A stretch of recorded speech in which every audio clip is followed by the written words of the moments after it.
Comment ne pas se faire avoir quand on cherche à acheter du matériel Montessori? Peut-on trouver du matériel Montessori qui soit fabriqué en France, dans de bonnes conditions, puis à un prix abordable, plutôt que du matériel chinois dont la qualité n'est pas toujours extraordinaire? Comment le matériel Montessori est-il pensé? Est-ce qu'il y a un ou plusieurs courants montessoriens en France? Mais pour répondre à toutes ces questions, aujourd'hui, je reçois Christelle Hubert, qui est la fondatrice et la dirigeante de 1, 2, 3 Montessori, une boutique de matériel Montessori française qui depuis des années fournit à toutes sortes de personnes, des enseignants, des parents, des éducateurs, des formateurs, du matériel Montessori de qualité, qui est à assembler soi-même. Alors bienvenue Christelle, je suis enchantée de te recevoir dans le podcast. Je ne fais que très très rarement des podcasts en duo. Tu n'es que la deuxième invitée du podcast, mais ça me tenait à cœur parce que je pense que tu as beaucoup à partager avec nous, puisque tu as un point de vue qui est très central dans la pédagogie Montessori. Tu côtoies beaucoup de formateurs différents, beaucoup de personnes qui pratiquent la pédagogie Montessori dans des environnements différents. Donc, je me suis dit qu'on avait beaucoup de choses à discuter aujourd'hui. Et on va faire très original. Je te propose de te présenter. Qui es-tu? Que fais-tu? Je m'appelle Christelle Hubert, et comme tu viens de le dire, j'ai créé la boutique 1, 2, 3 Montessori parce que, j'ai 5 enfants et la petite dernière a été élevée avec la pédagogie Montessori à la maison. Voilà, donc c'est pour ça que ça m'a mis le pied à l'étrier. Puis je me disais que je m'ennuierais un peu en faisant l'école à la maison. Donc, euh, donc j'ai créé la boutique. Et Quelle puis, idée? de fait, je m'ennuie pas ni d'un côté ni de l'autre. Ah oui, ça j'imagine. Voilà, ça me fait une vie de plus parce que j'ai eu plusieurs vies avant, mais Montessori, vraiment, ça comble mes intuitions sur l'école et voilà, sur, voilà, À la pédagogie. voilà, oui. Et alors, comment est-ce que tu en es arrivé à ouvrir une boutique Montessori? Eh bien, alors, quand j'ai commencé à me renseigner sur la pédagogie Montessori, que j'ai commencé mes formations, je me suis rendu compte que le matériel, il faut qu'il soit extrêmement précis, très très rigoureux. Alors, ça me posait pas vraiment de problème parce que j'ai fait beaucoup d'encadrement, j'ai fait beaucoup de bricolage à la maison, j'ai initié à chantourner, enfin, je suis très manuelle. Mais je voulais que ce soit parfait. Et donc, j'ai commencé à faire mon matériel en utilisant bien les cotes qui étaient demandées, etc. Et puis, le premier matériel sur lequel je me suis un peu cassé les dents, c'est la boîte de couleurs, la troisième boîte de couleurs. Parce qu'il y a un nombre incroyable de petites tablettes qui doivent être parfaitement de bonne couleur, qui doivent être rangées dans une boîte qui tombe aux cotes parfaites. Et puis, j'ai fait ce qu'on ne devrait pas jamais faire. J'ai mis mon chronomètre et j'ai regardé combien de temps j'y passais. Et là, je me suis rendu compte que c'était pas une bonne idée parce que pour un truc qui s'achète dans les 30 euros en Chine, j'y avais à passer un peu plus de 30 heures. Oui. Donc, c'était pas réaliste et je me suis dit que j'étais pas la seule aussi. Parce que, bon, si je suis la seule à faire ça, et puis que, voilà. Mais je me suis dit qu'il y avait d'autres mamans qui voulaient faire elles-mêmes, qui avaient peut-être pas forcément les mêmes compétences que moi pour le bricolage. Moi-même, j'en suis Et une, hein. C'est ma maman qui a fait ma boîte du grand alphabet mobile. Je l'ai toujours, mais le bravo. travail que ça a représenté pour elle, heureusement que elle avait un peu de temps à m'accorder. Effectivement, tu n'étais pas la seule. Voilà. Et du coup, je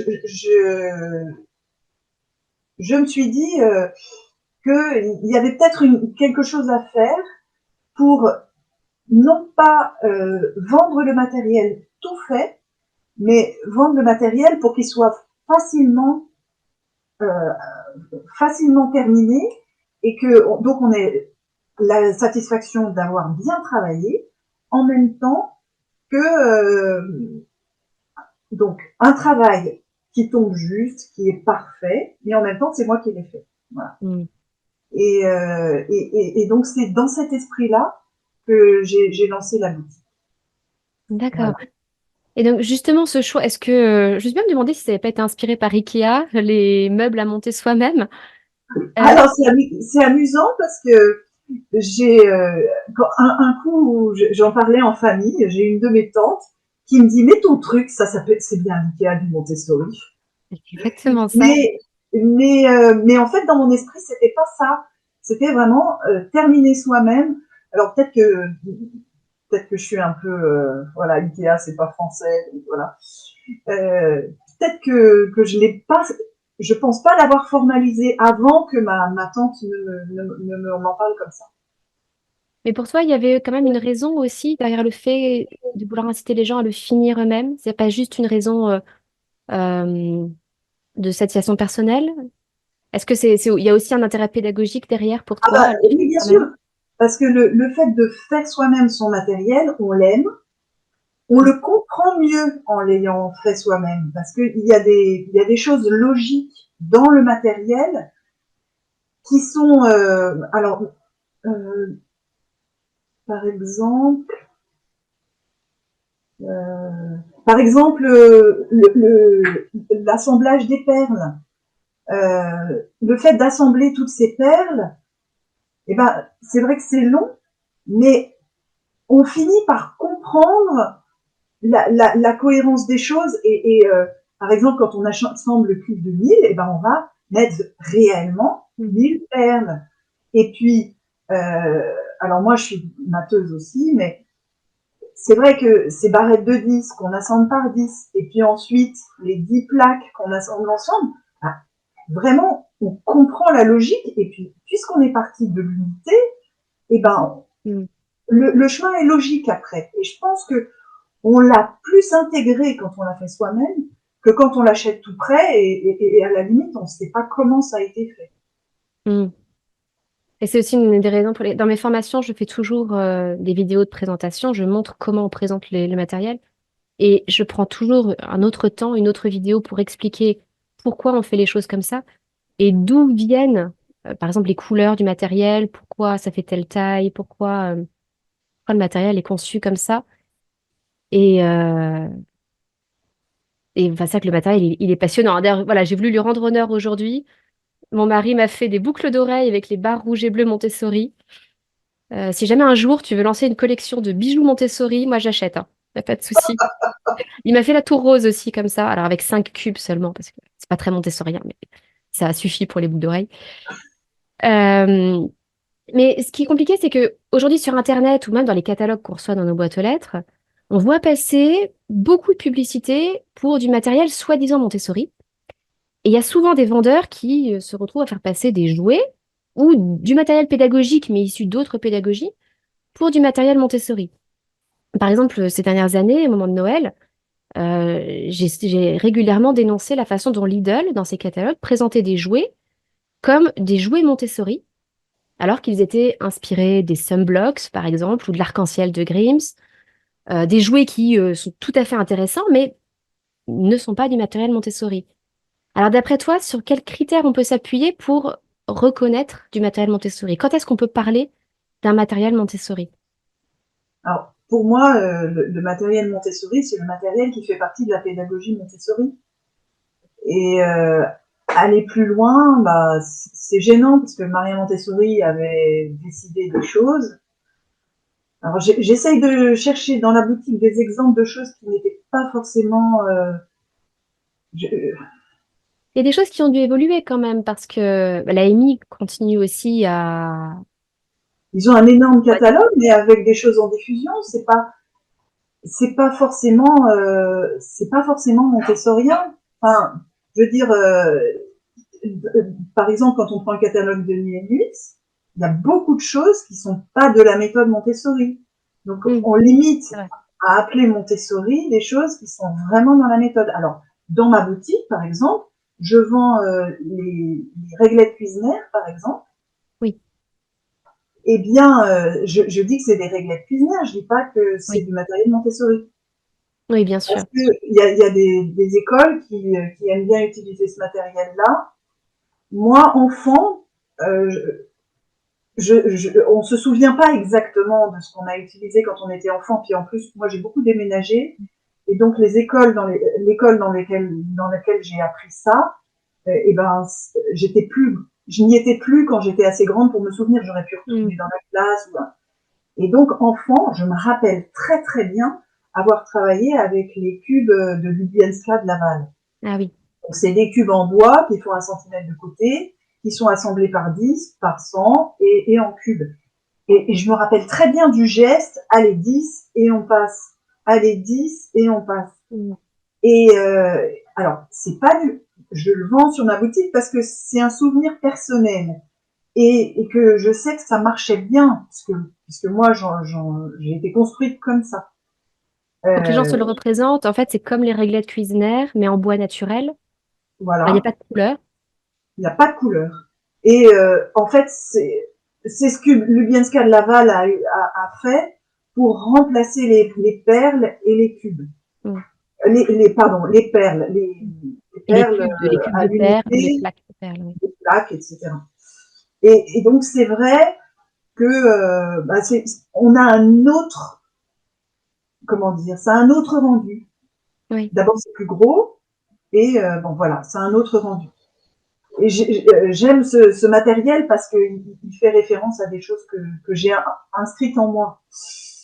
Oui, et puis il a ses qualités aussi. Par exemple, le fait que ce soit le toucher du bois, il est quand même agréable. Et puis c'est plus facile à manipuler sous forme de cubes que sous forme de perles qui ont tendance à rouler. On a plus de mal à les disposer. Et puis on a la petite queue, tandis qu'avec avec les cubes, on n'a pas la petite queue. Oui, Donc quand on en aligne 10 et qu'on met la barrette derrière, et ben ça fait strictement la même mesure. mm. Et c'est ça dont je me souvenais en fait dans mon Oui. fort intérieur. Et pourtant, il me semble que Maria Montessori avait été, comment dire, très décourageante sur l'intérêt de ce matériel. Elle refusait que ce matériel soit associé à son nom. Pour elle, c'était vraiment les perles unités, les perles rondes. Oui, oui. Donc, Alors, c'est bizarre. alors après, moi je suis pas du tout spécialiste de Maria Montessori. J'ai entendu dire, j'ai entendu dire qu'elle s'était vraiment fortement disputée avec Hélène Lubielska de Laval. Alors après, est-ce que si elle ne s'était pas disputée, est-ce que si certaines querelles d'ego n'avaient pas eu lieu, est-ce que si ces querelles d'ego n'avaient pas eu lieu, qu'en aurait-il été vraiment? C'est vrai. Je ne rentre pas, c'est pas un débat que je veux ouvrir, Oui, oui. c'est juste ça. Et c'est vrai que c'est pour ça que c'est quand même il y a plein de matériels pédagogiques qui sont intéressants, mais quelque part, il faut rendre à César ce qui est à César, quoi. Il y a du matériel qui est Montessori, du matériel qui ne l'est pas. Je pense quand même qu'il est en évolution aussi, ce matériel Montessori. Par exemple, les puzzles des biomes, que tu vends d'ailleurs sur 1, 2, 3 Montessori, pour moi, ils sont bien plus tardifs. Ils datent de bien après la mort de Maria Montessori. Cette C'est notion. c'est une éducatrice qui m'avait demandé de les faire. J'avoue que je les ai pas vus en formation. Mm. Et du coup, je peux pas bien en parler parce que voilà, je les ai faits sur une demande. On m'avait dit, ben, il faut faire comme ça, comme ça, comme ça. Et voilà. Du coup, j'ai obéi et c'est pas un matériel sur lequel je suis formée, donc je peux difficilement voilà, avoir un avis autre que technique. Mais oui, c'est un matériel. Les biomes, je trouve que c'est un matériel qui est tout à fait intéressant, qui est dans le prolongement du travail des puzzles de géographie avec les frontières politiques. Sauf que là, on vient réunir la botanique, la zoologie, la géographie physique. Et il est complètement dans le prolongement, la continuité de la pédagogie Montessori.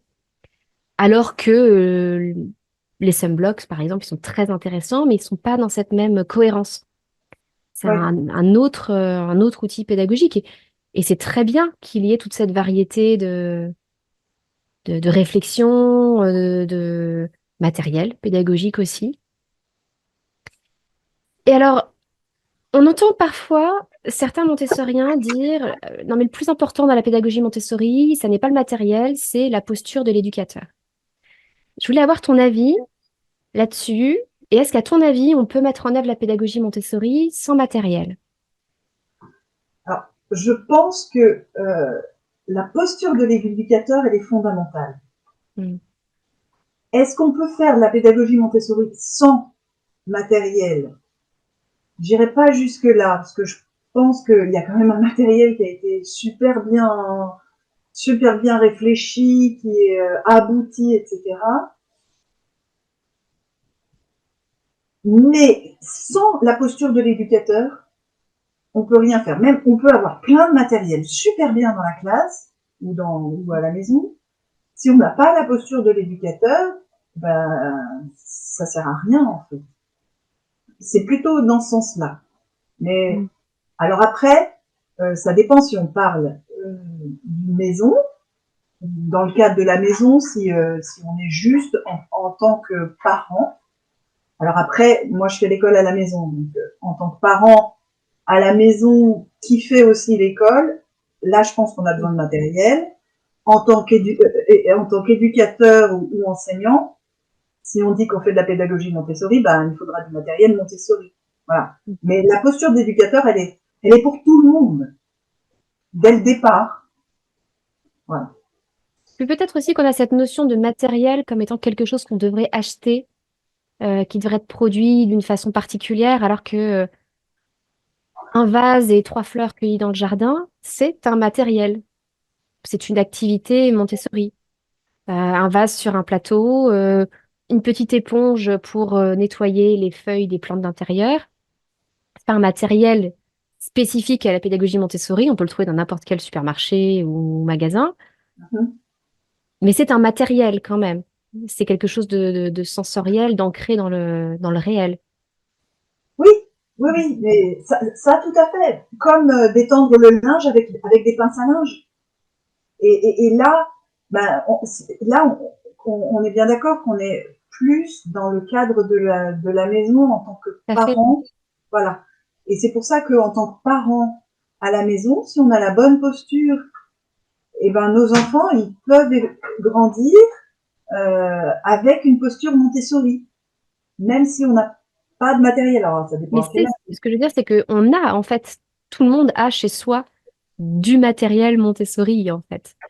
Ah oui. Euh, Même si, mais c'est juste parce que on l'achète pas quelque part. Il n'était pas destiné spécialement à faire du Montessori. Peut-être qu'on a pris une éponge et puis qu'on l'a coupée en quatre pour faire des petites éponges plus petites. Bah, ça y est, c'est une éponge Montessori.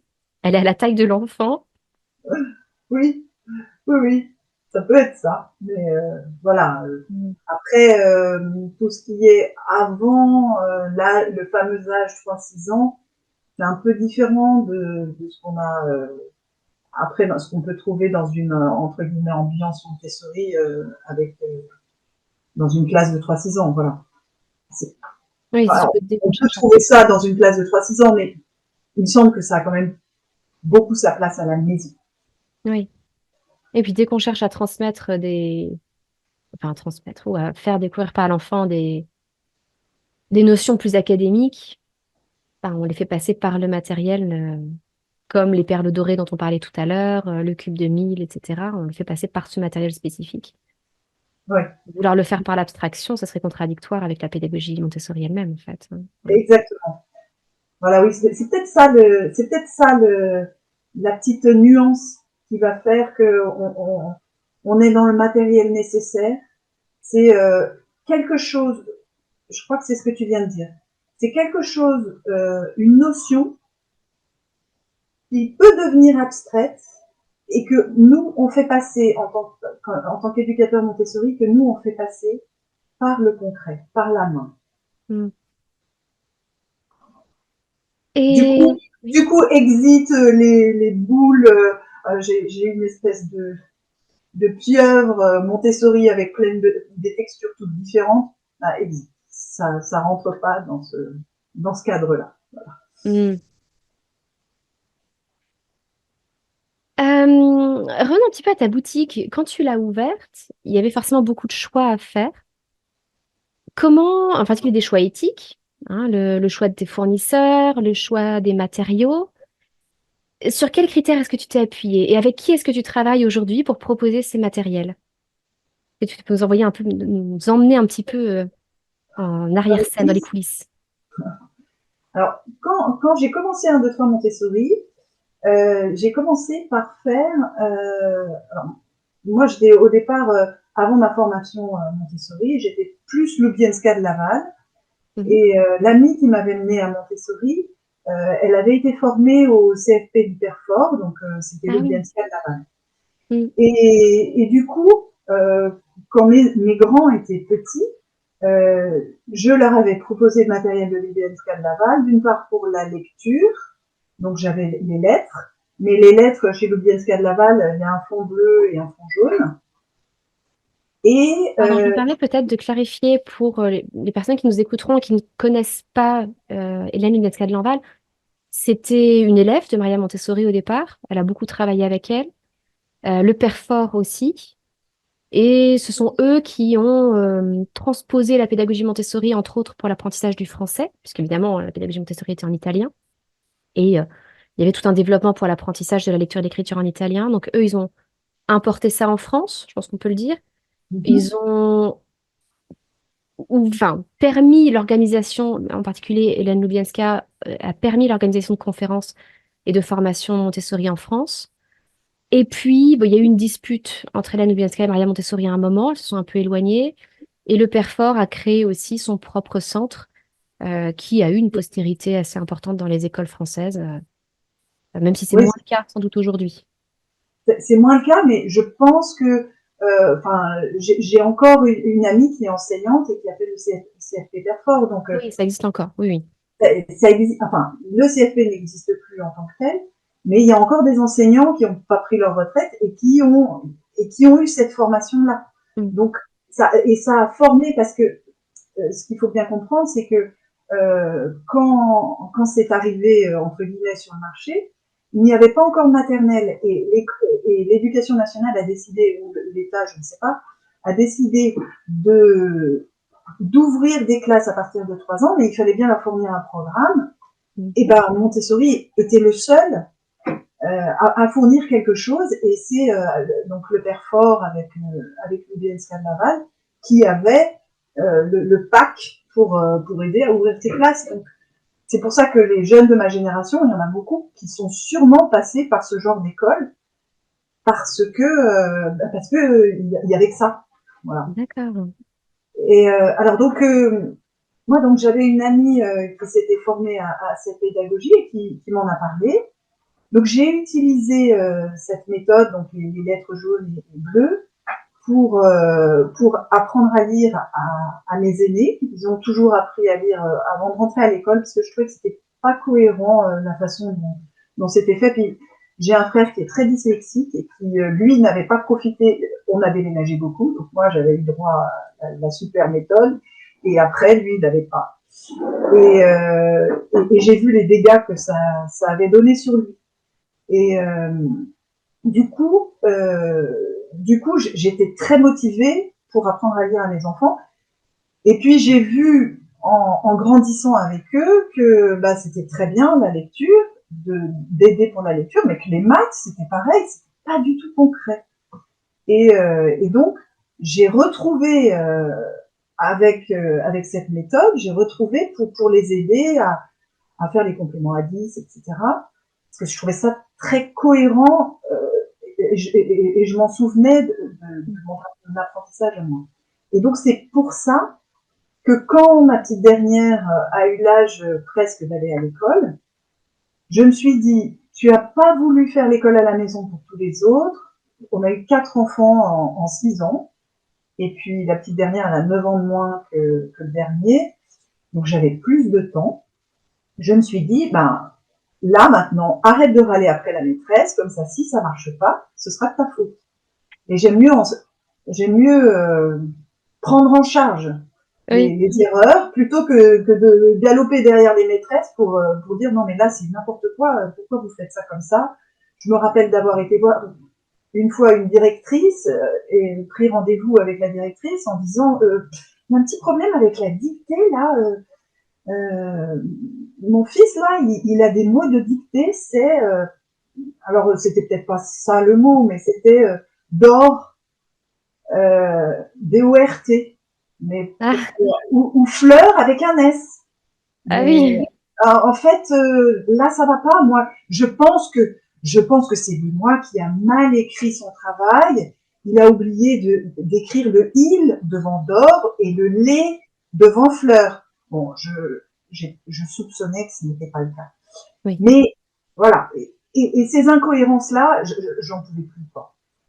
Voilà. Donc, je me suis dit, bon, c'est la dernière, j'ai un peu de temps, je vais faire en sorte que j'ai pas besoin de mettre en face d'incohérences éducatives. On en a toujours, mais au moins c'est moi et On j'assume. assume la responsabilité, quoi. Voilà. Et à ce moment-là, j'ai une amie qui me dit je me suis formée à la pédagogie Montessori. Alors j'avais regardé cette formation de l'AMI et quand mon petit dernier était rentré à l'école, je m'étais dit, est-ce que je fais la formation d'AMI? Mais ça fait 1 an, c'est loin. Comment est-ce que je pourrais m'organiser pour ça? C'est pas possible. Voilà. Et elle me dit, ah non, mais c'est sur des semaines. Ah, j'ai dit, mais c'est extraordinaire. Et donc, elle avait été formée chez Papa Chapiteau qui ont fermé maintenant, mais je suis allée faire cette formation et ça m'a énormément appris. Alors c'était une formation courte, certes, c'était pas tout le monument de Maria Montessori qu'on peut avoir à l'AMI, mais c'était un bon début. Et là, je me suis rendu compte que mon intuition de fabriquer soi-même mon matériel, eh ben, d'autres la portaient. Et Papa Chapiteau, ils insistaient beaucoup pour qu'on fabrique soi-même notre matériel. Alors, il y a d'autres formateurs. Là aussi, je rentre pas dans le débat, mais il y a des gens qui sont controversés auprès de certains, etc. Mm. J'ai fait mon chemin. Je crois que j'ai beaucoup, beaucoup appris. Ça m'a beaucoup modifié en tant que structure d'éducateur et ça m'a voilà, ça m'a fait grandir et je ne regrette pas du tout toutes ces formations que j'ai suivies. Et en ce qui concerne 1, 2, 3 Montessori, bah, je me suis dit, bah, en fait, faire son matériel, c'est top. Et c'est là que je me suis dit, bah, c'est trop difficile d'arriver à un résultat parfait, mais on est quand même, on veut tendre vers un résultat parfait. Comment faire? Alors petit à petit, dans un premier temps, j'ai, j'avais commencé par les lettres donc, que j'avais transférées. Alors donc les lettres que j'avais moi pour mes enfants, elles étaient sur fond bleu et sur fond jaune. J'ai redessiné la police d'écriture et je les ai faites sur fond blanc, en rouge et bleu comme en Montessori. Donc pour l'alphabet mobile, le grand alphabet mobile, c'est Pour ça? pour le petit alphabet mobile. Pour le petit, d'accord. Et puis j'ai fait le casier. Donc j'ai cherché des fournisseurs et je voulais que ce soit fabriqué en France. Donc bah, j'ai cherché sur internet, je suis tombée sur. Alors le premier fournisseur qui m'a fait les casiers, c'était un artisan. Il travaillait, mais c'était une merveille. Il faisait, c'était dans le Jura, il faisait des boîtes, mais c'était parfaitement parfait. Ça, c'était super. Et puis, mais par contre, quand on lance ce genre de choses, il faut avoir des grandes séries, donc il faut commander 100 exemplaires. Ah oui. Et donc ça fait cher dans. Donc Faut acquérir son pour, stock de départ. On ne peut pas démarrer avec pour 10 exemplaires de chaque matériel. Il vaut mieux, on est obligé de présenter peu d'exemples, peu de modèles différents, mais voilà, c'est 5 ça. exemplaires de chaque. Et c'est vrai que c'était dommage. Alors je me suis dit, bah je vais essayer de voir ce qui se passe si on achète du matériel en Chine. Et donc j'ai fait une commande en Chine. Alors je vous raconte même pas, c'était rocambolesque. Il y a, j'ai reçu la commande.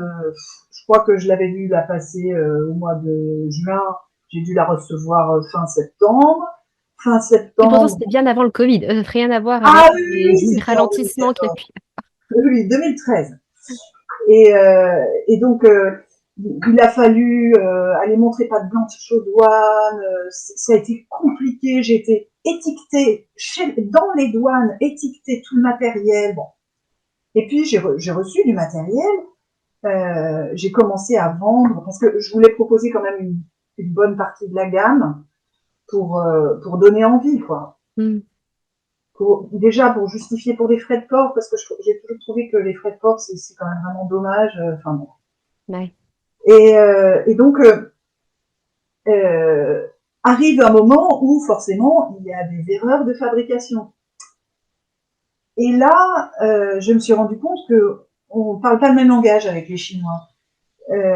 C'était le mois de décembre, Oui. et donc j'envoie un message en disant bah voilà, j'ai des problèmes avec tel et tel matériel. Oh, pas de problème, dans la prochaine commande, on fera des échanges. Ne vous inquiétez pas, on réparera ça. Bon, très bien. Et puis je prépare ma liste pour faire une deuxième commande. Et à ce moment-là, je l'envoie par mail, Mhm. oui, c'était mail, et, euh, et me répond. Et alors mon interlocuteur, il s'appelait Paul. Et Paul, il parlait très bien anglais, hein. Donc on communiquait en anglais. Bon, et là, je reçois une réponse de Paul, mais alors avec un anglais, c'était du chinois, hein, incompréhensible. Et là, je lui ai dit, bah, c'est bizarre. Puis, en fait, je savais qu'il y avait un certain délai entre la commande, la réception, etc. Et du coup, je trouvais que c'était dommage. Mais pas de réponse, plus de communication avec Paul. Mhm. Et finalement, Paul me renvoie un message en disant, bon, Euh, ça y est, on va pouvoir faire la commande. Bon, faut savoir qu'en même temps, je me suis dit, en ayant plus, si vous voulez, il y a une relation commerciale, c'est fait de, on se fait confiance, c'est une confiance Oui. réciproque.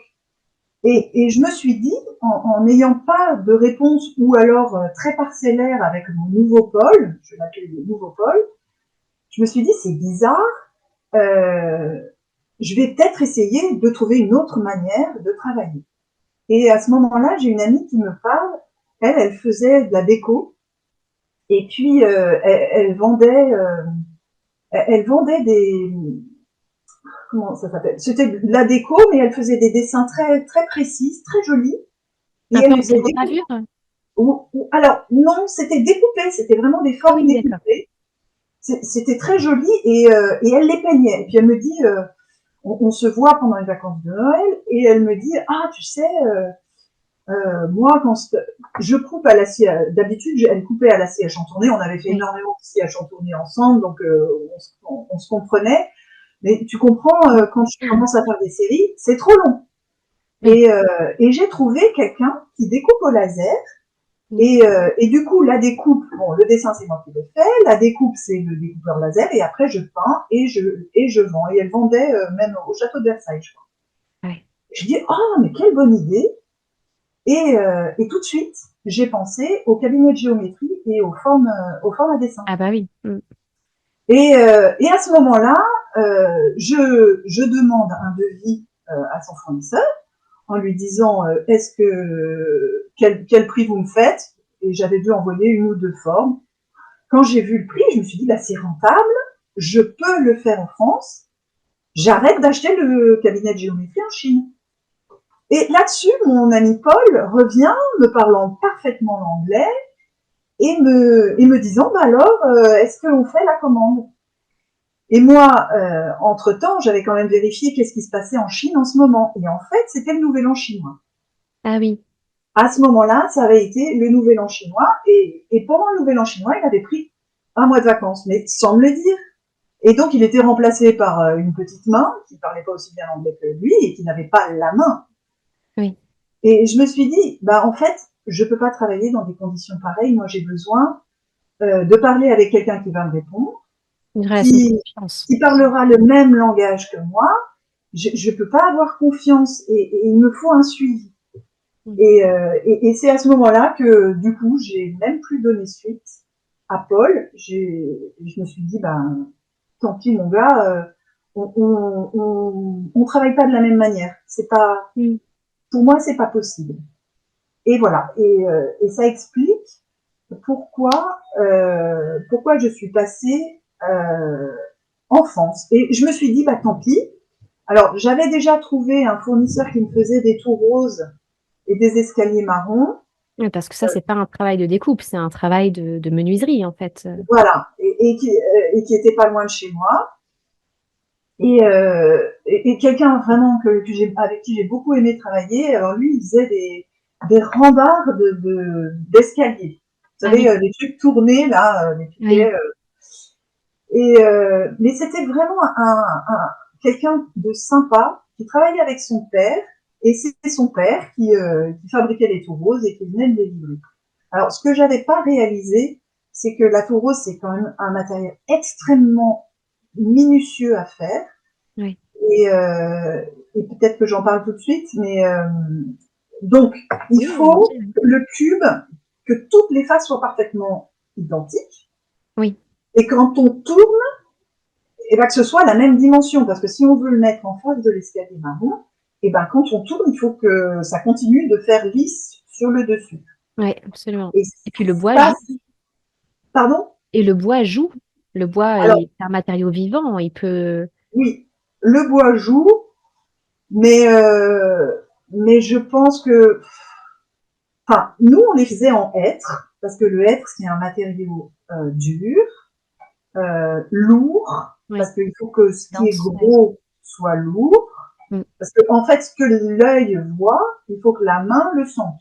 Oui, ça on Autrement, oublie souvent hein, quand on achète des tours roses hyper légères, on se rend pas eh compte qu'on ben, fait la moitié du travail. c'est dommage en fait. Oui. Et puis nos amis chinois, ce que j'avais pas réalisé, c'est que en fait eux ils font un cœur de tour. Et puis, mais elles sont parfaitement de bonne taille parce qu'ils doivent les calibrer par 100 000, je ne sais pas, Mhm. et ils les plâtrent. Donc en fait, ils cachent, parce que moi, je vends des bruts, donc Oui. je cachais rien, mais ils cachent les imperfections en plâtrant. Ah Ce oui. qui fait que vous avez le plâtre, alors c'est parfaitement à la bonne taille. Et puis en tournant, ça reste parfaitement à la bonne taille. Alors déjà, c'est moins lourd parce que forcément, même si vous prenez une tour en hêtre, toutes les tours roses ne sont pas forcément en hêtre. Alors si elles sont en pin, autant dire que c'est rien du tout.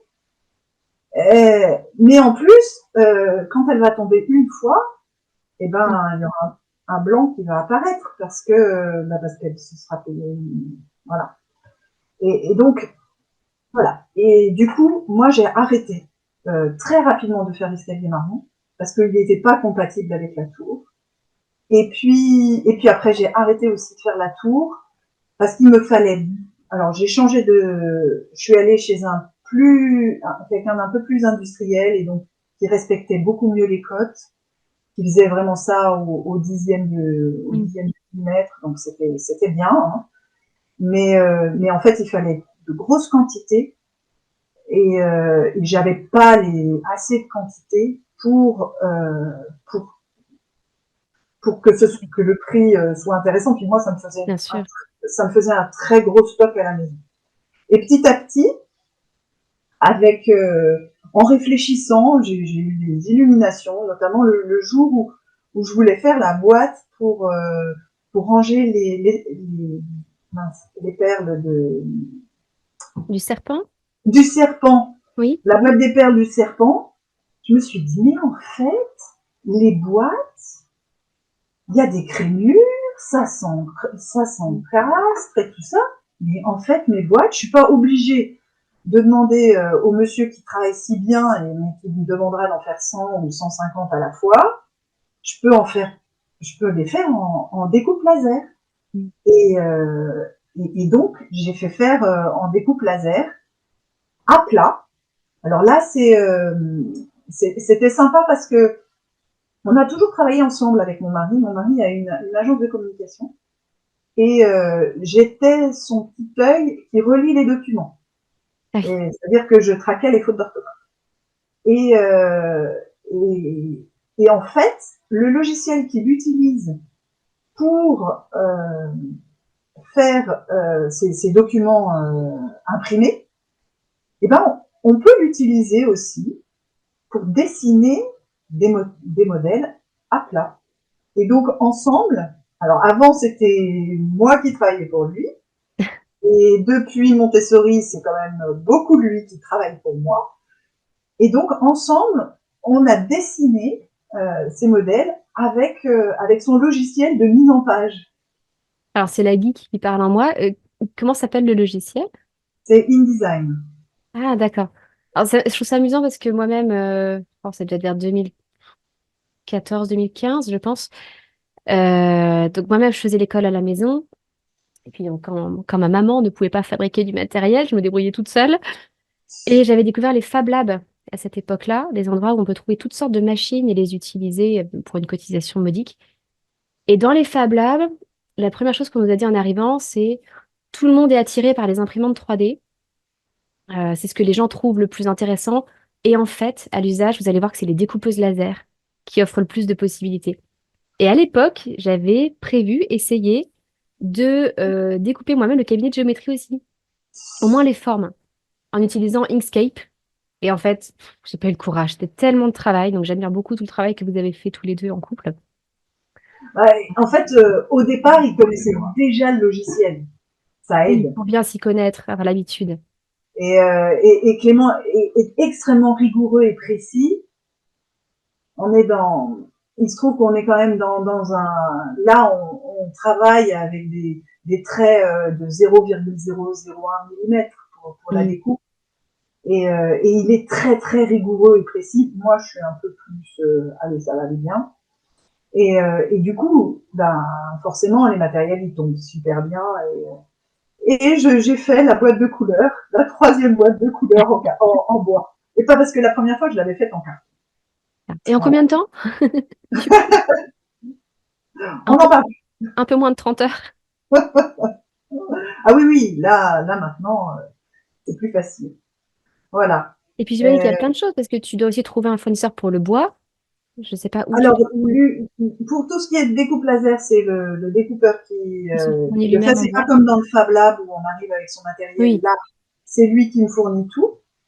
Et alors, oui, j'ai aussi, donc j'ai celui qui m'a fait les casiers. Et puis, en bois, on a le tourneur. Le tourneur, c'est celui qui fait toutes les pièces rondes. Mm. Alors, j'ai un tourneur qui m'a dessiné enfin, les petits boutons pour Ah les oui, emboîtements compréhension. cylindriques, Ouais. les petits boutons de préhension. C'est mon tourneur qui est pas très loin d'ici en Haute-Loire et enfin, j'aime beaucoup ce monsieur aussi. Alors quand on y va, il a des copeaux dans les cheveux. On rentre dans son antre. C'est, enfin, oui, on est chez vraiment un vrai professionnel. J'aime beaucoup Ouais. ça. Et lui, il a été d'accord pour se lancer parce que j'avais été voir ailleurs. Euh, mince, il y a une maison, comment ça s'appelle, où les jeunes vont se former, les meilleurs ouvriers de France. Ah Et oui. il y avait des meilleurs ouvriers de France à Saint-Étienne, et j'étais allée les voir pour leur demander s'ils pensaient que c'était faisable, ces emboîtements cylindriques, en leur montrant ce que c'était qu'un emboîtement cylindrique. Ouais. Et ils m'ont dit, mais c'est extrêmement compliqué. Alors, meilleur ouvrier de France, hein, quand même, Ouais. des profs. Et donc, lui, là-haut, en Haute-Loire, là, il m'a dit, oh non, mais moi, je veux bien essayer. Alors, il me demandait des quantités assez impressionnantes. Et donc, il a fait les emboîtements, et les emboîtements, ça fonctionne. Parce que faut quand même savoir que il y a des gens qui mettent les pièces mince, comment ça s'appelle, les couleurs, les cylindres de couleurs dans les emboîtements, mais c'est pas dans la pédagogie. Non. Et Ils doivent lui, correspondre, mais voilà, on ça n'est pas censé les mettre correspond, dedans parce que c'est complètement désordonné pour les retirer. On n'a pas de moyen de les retirer ensuite. voilà, donc il faut pas le faire. Non, Et on peut faire ça m'arrange, correspondre les cylindres avec bouton de préhension et les cylindres de couleur, mais voilà, pas les mettre dans les orifices, quoi. ils correspondent à l'œil, mais c'est pas comme, Voilà. on n'a pas besoin de mettre une planche et de dire, vous voyez, c'est parfaitement Mm. lisse pour passer de l'un à l'autre. Voilà. Et lui, il m'a fait les emboîtements cylindriques. Alors, il m'a fait aussi des cubes pour, euh, pour le matériel pour la banque Ah, et des cubes en bois. Et j'en ai plus. Et en fait, ces cubes, ça revient extrêmement cher. Donc, je crois que je vais être obligée de passer à un modèle creux Ah oui. qu'on fera en, comment dire, en aplat comme on a fait tout le Mm. reste, mais ce sera creux parce que du coup je vends plus du tout l'avant. Oui, Et ça devient trop cher. je suis allée faire un petit tour chez mes concurrents qui travaillent avec la Chine, parce que je connais pas d'autres qui fabriquent en France. Moi non Et, plus. et j'ai vu que leurs tarifs, ben, moi je suis pas du tout compétitif avec ça. Mm. Et faire un cube, c'est toujours aussi difficile. Oui, c'est étonnant, hein. On se dit pourtant un cube, c'est l'une des formes Oui, c'est géométriques une les forme plus basique. basiques, mais Non, pas ça. non, non. Et du coup, voilà. Ça, c'est une grande tristesse que j'ai. Ma foi, bah, c'est comme ça. Mm. Il y a des choses qu'on arrive à suivre et d'autres pas. L'avantage avec, effectivement, l'avantage, et c'est pour ça que je reste avec ce découpeur laser, c'est qu'il fait à la pièce. Et qu'il ne Ah oui. demande pas plus cher pour en faire une ou pour en faire 50. Donc je lui commande par la quantité que je veux. Et, et comme ça me permet d'avoir une très grande gamme. Alors ma gamme, je l'ai agrandie progressivement en fonction de ma formation, sauf les choses qu'on m'a demandé de rajouter, pour lesquelles, ben, comme les biomes tout à l'heure. Mais au fur et à mesure de ma formation, j'ai fabriqué le matériel euh, pour moi et pour être sûr qu'il soit en cohérence. Et puis à chaque fois, je prenais bien les indications de mes formateurs pour que ce soit nickel chrome, quoi. Voilà. Oui. Notre conversation avec Christelle a encore continué pendant un bon moment parce qu'on avait beaucoup de choses sur lesquelles échanger. J'avais beaucoup de questions à lui poser. Donc, pour que ça ne vous fasse pas trop long, je vous donne rendez-vous la semaine prochaine pour la deuxième partie de cet entretien où on abordera les différences entre les formateurs et ce qu'ils recommandent dans le matériel. Et puis, elle nous parlera encore de tout un tas de matériel Montessori et de leurs spécificités. Rendez-vous la semaine prochaine.